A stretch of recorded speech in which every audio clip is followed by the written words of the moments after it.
Mr. Humphreys, are you free? I'm free. Forward, please. Mind the door. Are you being served, sir? I'm Humphreys, and I'm free. Are you being served, sir? What would you like to see? If you'd like some swimming trunks, we've got them plain or spotty. We've also got some see-through that really tan your... Beachwear. Oh, these are gay. There's plenty round the back. And if you'd like a bit of flash, then try a plastic Mac. Are you being served, sir? I'm Humphreys, and I'm free. Are you being served, sir? What would you like to see? Disgusting.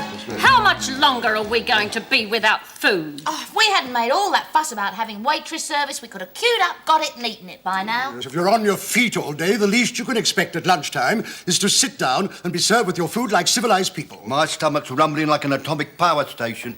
Yeah, from where I'm sitting, there's a heck of a lot of fallout. We've only got half an hour left for our dinner. Lunch. Well, what's the difference? What do you have in the evening? Tea. Only the working class have dinner and tea. Professional people like ourselves have lunch and dinner. Well, I'm not working class. We live in a brick veneer house. Captain Wagstaff, I live in a flat, but that doesn't go to say that I don't live a very refined life. In my little nest, we have tea. Captain Wagstaff wears a dinner jacket, you know. Lady Wagstaff sails down the stairs in her tiara. Sherry before the baked beans on toast, he says. Oh, no, thank you, Walter. I'll have it later with the cocoa. Don't be facetious, Mr. Randall. Right, I've seen that canteen manageress. I put on my best smile. I said, is there any chance of my spaghetti arriving during the reign of the current monarch?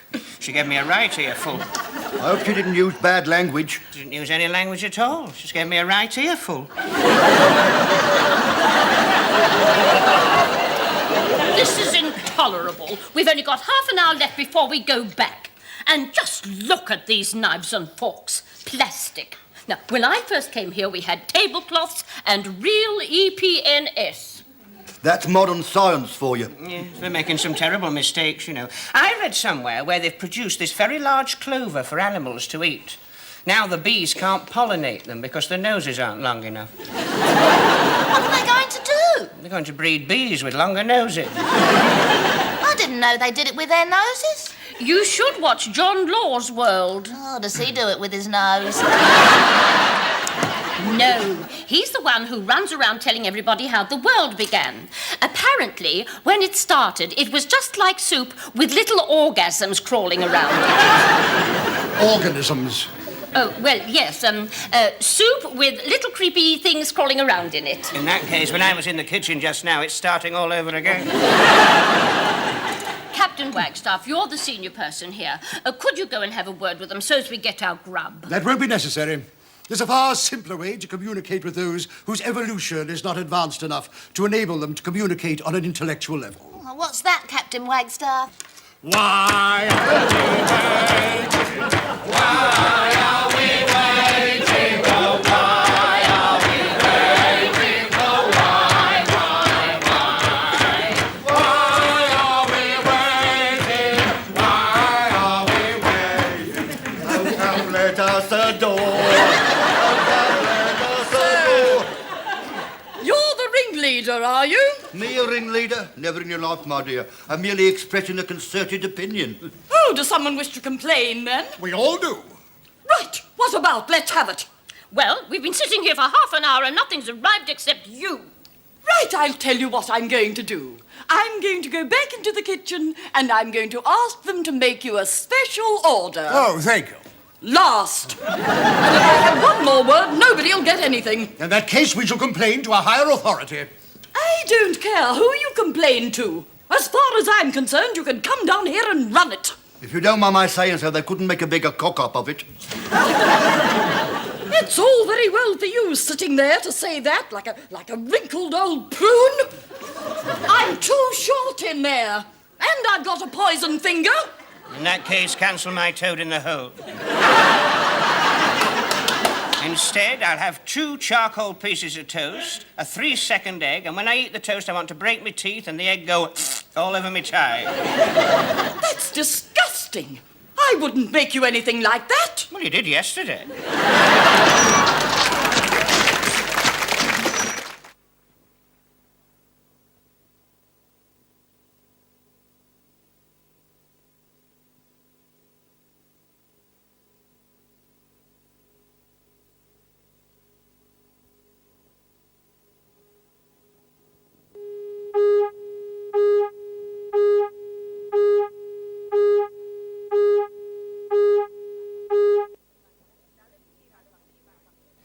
Now, let me see if I've got this right. The manageress came in, and Mr. Mankiewicz complained because she'd served him poisoned prunes. Not quite right, sir. We all complained because we hadn't been served at all. Where did the prunes come in? They didn't. You haven't been listening. This woman was very obstropulous to Mr. Mankiewicz and Captain Wagstaff. She said he had a face like a prune. Captain Wagstaff has a face like a prune. No, Mankiewicz had a face like a prune. Yes, I suppose he has. I'll write that down. No, Mr. Mankiewicz didn't like it. In fact, he was very upset. Then why did he order them? Order what? Prunes. He didn't order them. Then he can hardly complain when they didn't arrive. Look, I don't want to get involved in all this, but wouldn't it be better if you crossed all that out and went on to the next bit? It's up to you. I see you have a complaint about spaghetti. Did it arrive badly cooked? I really couldn't tell you. All I know was it hurt my ear. Well, I've heard of testing bath water for babies with an elbow. This is really rather a strange way to test spaghetti. I wasn't testing it. I was just complaining that it was so long. Long spaghetti. I should have thought you could have cut it up. It does seem a very trivial complaint. I really can't take that up on your behalf. Excuse me, Mr. Dunkley. There's a deputation here to see you from the kitchen canteen. Oh, well, very well. Send them in. You can come in now. Right. Let's have it out. I'm fed up with this lot. In fact, I've had it up to here with this lot. In that case, Luigi must be drowning in it. Now, be quiet, Mr. Randall. That's typical of him. All lip and let's have a look at your knockers. And that snooty one, he's all mouth and trousers. As for her, dead common.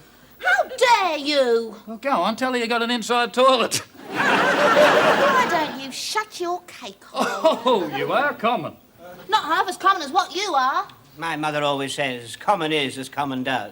And what's that supposed to mean? I don't know, but every time my dad blows his nose on the tablecloth, that's what she says. I don't think we should argy-bargy amongst ourselves in front of these cooks and bottle watchers. You pompous old snob. Oh, and as for her, she always looks as if she's got a permanent smell under her nose. And the nearer you are, the stronger it gets. Oh! Did you hear that? Now, look. Temper's afraid and feelings are running high. I think we should all calm down. Oh, shut up, Baldy! How dare you speak like that to senior management? I don't have to speak to you at all. I'm going to speak to Mr. Bone, and I shall demand a personal written apology. Andy Armo. Resolved. That then. That's the sort of attitude we have to put up with all the time. Well, I'm glad it all came out. Well, as my mother used to say, better out than in. My mother used to say that, but I didn't like to mention it. I hope you made a verbatim report of everything she said. No, but I'll make a note of it now. She called you Baldy. Yes, I remember that, thank you. And she called Captain Wagstaff snooty and said he was all mouth and trousers. Mr. Randall, let it be recorded, was, in her opinion, all lip, and let's have a look at your knockers. Is that with a K? I don't know, I've never seen them written down. And she said, in front of witnesses, that I was dead common. Yes, well, we won't make too much of that. What did she say about you, Mr. Humphreys? Nothing. I came out of it completely unscathed. Which is unusual for you, Mr. Humphreys. It is Mr. Randall. Well, speaking for myself, and I am unanimous in this, I think it is high time we got rid of that lot and got in some decent staff. Yes, even we could run it better than what they can. Dunkley here. Dunkley, I've just had that nice canteen manageress in to see me. She had some very serious complaints about your lot, and she wants a written apology. I'm taking a very firm stand on this, sir. She was very aggressive indeed, and my department feel the entire catering staff are incompetent. In fact, they feel they could do it a damn sight better themselves. In that case, they can take over tomorrow, because the catering staff have slung in their overalls and walked out. Oh, dear. Here, Dunkley, I tell you one thing. That manageress has got a lovely pair of knockers.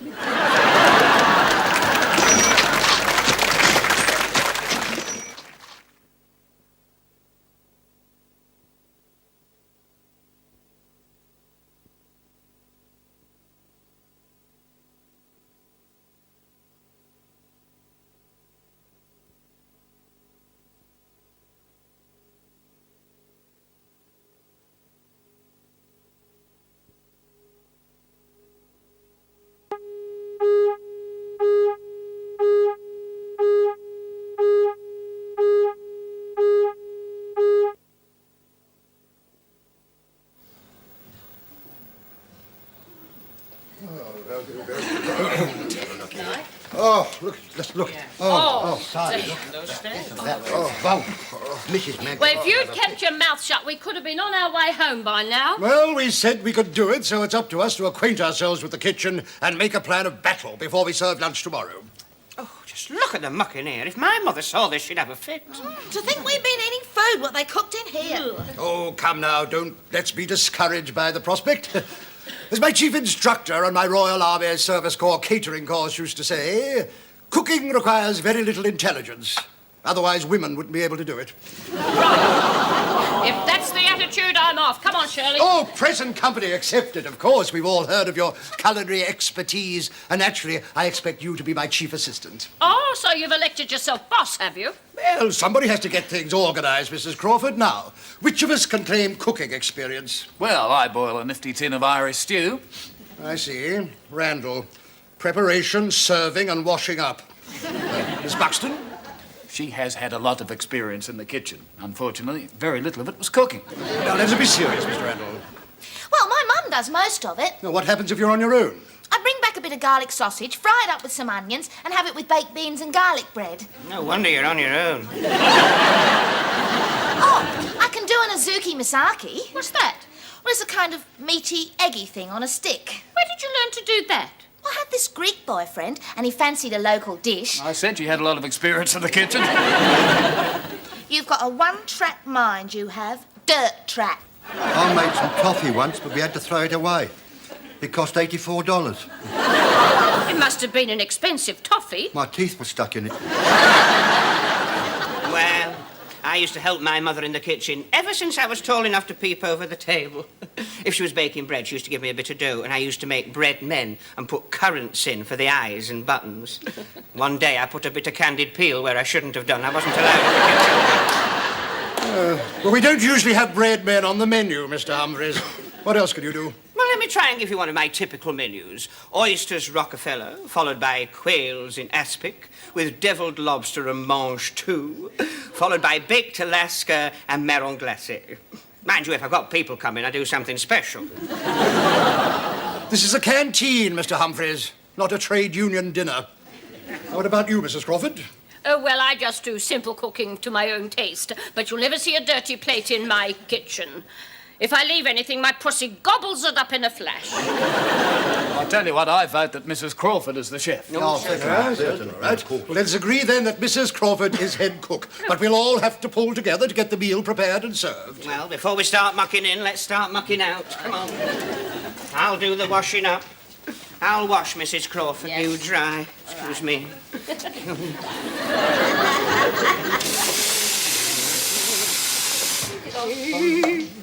Could I have that other rubber glove, Mrs. Crawford? What do you mean? Well, I've got to put my hands in water. I don't want wash-day red hands. And what about me? I've got to handle wet plates. Captain Wagstaff, could we have a ruling on this, please? Mr. Humphreys can dip with his right hand, on which will be the right glove. He can use the dishcloth with his left hand, which will not go in the water. When it is clean, he will pass it to Mrs. Crawford, who will receive it in her gloved left hand. She will dry it with the tea towel in her right hand. She will pass it to Mr. Mankiewicz, who will then stack it. With both hands. Where would we be without you, Captain Wagstaff? Yes, well, while we're working, perhaps we could decide on a possible menu. Who's got an idea for a starter? Well, Well, we can have fresh grapefruit like we usually do. Oh, well, so he complains so much, I think we ought to give him something different. What about soup? Oh, my mother makes a marvellous soup. She gets all the leftovers out the fridge, puts it in a big pot, puts it in on a low oven for about 4 or 5 days, and then she strains it. She found a death aid in it the other week. Really? Does it still work? She's still drying it out. Mind you, the soup worked. Well, I don't think soup is very inventive. Well, we could get all the bits and pieces we would have put in the soup, shove them in the mincer, and call it pâté. Well, a pity that you didn't mention it earlier. All the bits and pieces have gone into the pig bin. Well, that lot didn't. Half of it went on the floor. Oh, do be careful, Miss Buxton. I'm not insured for tripping over gristle. Well, in that case, Mr. Humphreys, can I have your rubber glove? Because I'm not picking it up with me bare hands. Stop the production line. I'll do it myself. Where is it? Behind the bin. Ow!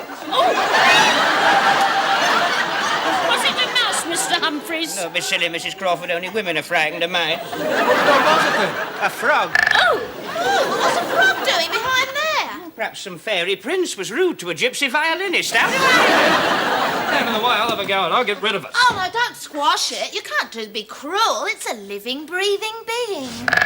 He's jumped behind the skirting board. Oh, quick, quick. Give us a dishcloth and I'll bang it in until it can't get out again. No, you can't do that. He'll starve to death. Well, we'll unbang it before we go home.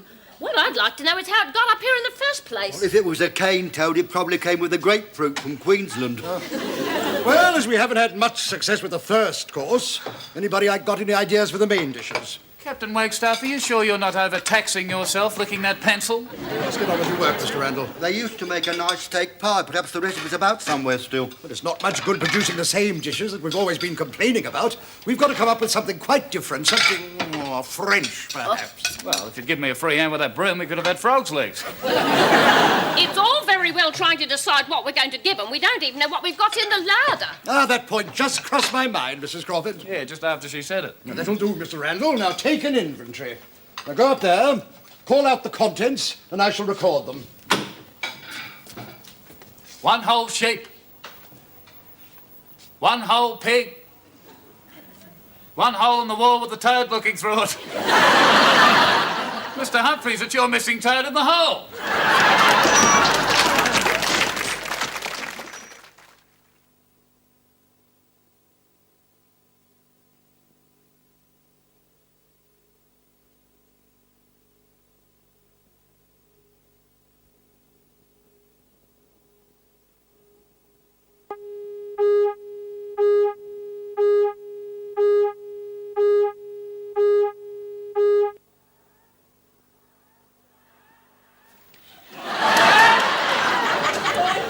Now you can have the crepe Suzette or the meringue glacé. I'll have both. Oh. And I must say, this is the best curry I've ever had. Oh, thank you.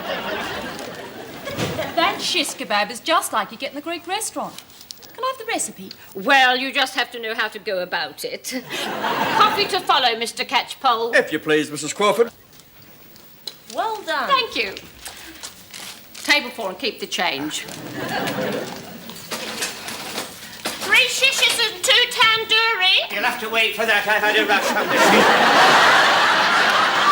Captain Wagstaff, I'm down to my last shish. More shishes, Mr. Randall. I'm shishing as fast as I can. I have to run out of skills.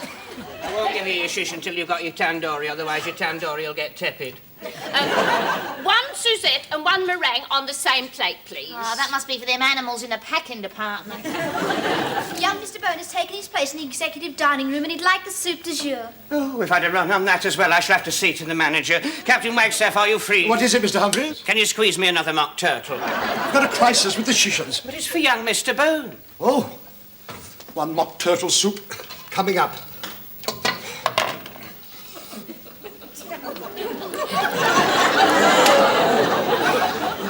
Drop everything, Mrs. Crawford, and take that to the executive dining room. Yes, Captain Wagstaff.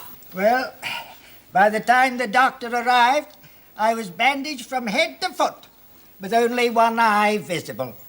Whatever did the doctor say? He said, "I don't like the look of that eye."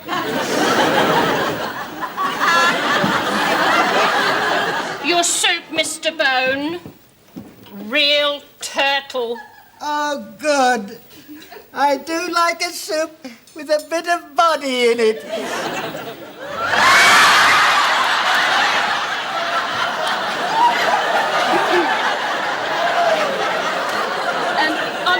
On second thoughts, Mr. Bone, I don't think it's hot enough. I'll just take it back to the kitchen and warm it up. I don't like it too hot. It takes too much out of me. Oh, well, I'll leave you to it.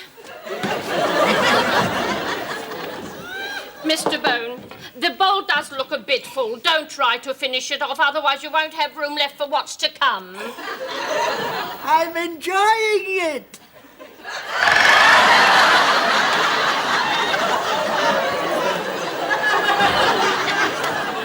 Did you say something? What does he want to follow his suit? Either a stomach pump or an ambulance. Here's your meringue and Suzette. Thank you. And here's your shishes. They're all shriveled. You took so long. Oh, I really enjoyed that. Sorry about that. I've got a frog in my throat.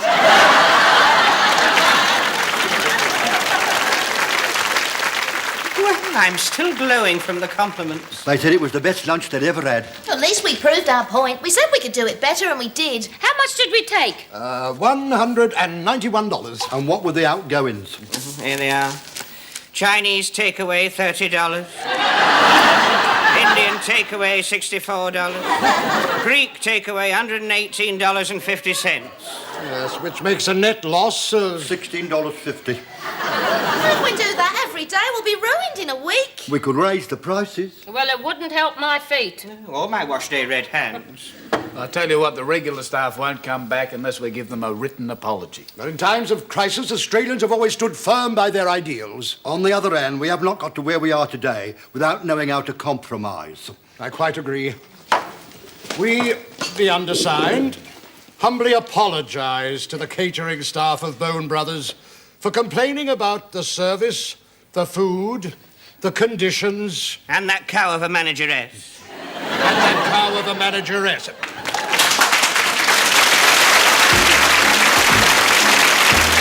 Are you being served, sir? I'm Humphreys, and I'm free. Are you being served, sir? What would you like to see?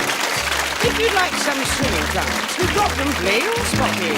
We've also got some see-through that really tan your... Beachwear. Oh, these again. There's plenty around the back. And if you'd like a bit of flash, then try a plastic mag. I'm Humphreys, and I'm free. What would you like to see?